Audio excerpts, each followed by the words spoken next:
संत कबीरनगर जिले के मगर कबीर चौरा पर संस्कृत विभाग द्वारा चल रहे 3 दिवसीय कार्यक्रम के दूसरे दिन राजा हरिश्चंद्र पर आधारित नाटक की हुई प्रस्तुति। कहा जाता है कि सत्य की चर्चा जब भी की जाती है राजा हरिश्चंद्र का नाम जरूर लिया जाता है। राजा हरिश्चंद्र सच बोलने वाले राजा थे। ऋषि विश्वामित्र ने राजा हरिश्चंद्र की प्रसिद्धि सुनी, वह स्वयं इसकी परीक्षा लेना चाहते थे। राजा हरिश्चंद्र हर हालत में केवल सत्य का ही साथ देते थे। अपनी इस निष्ठा की वजह से कई बार उन्हें बड़ी बड़ी परेशानियों का भी सामना करना पड़ा, लेकिन फिर भी उन्होंने किसी भी हाल में सत्य का साथ नहीं छोड़ा। वे एक बार जो प्रण ले लेते थे उसे किसी भी कीमत पर पूरा करके ही छोड़ते थे। इनकी पत्नी का नाम तारा था और पुत्र का नाम रोहित। एक बार राजा हरिश्चंद्र ने सपना देखा कि उन्होंने अपना सारा राजपाट महर्षि विश्वामित्र जी को दान में दे दिया है। अगले दिन जब विश्वामित्र उनके महल में आए तो उन्होंने विश्वामित्र को सारा हाल सुनाया और साथ ही अपना राज्य उन्हें सौंप दिया।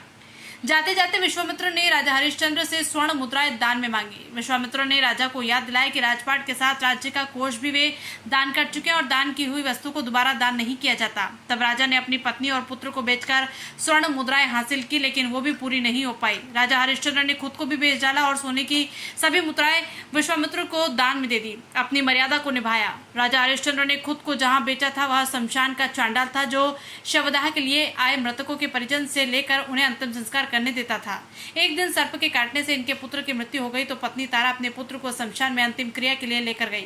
वहां पर राजा ने रानी से भी कर के लिए आदेश दिया। तभी रानी तारा ने अपनी साड़ी को फाड़कर कर चुकाना चाहा।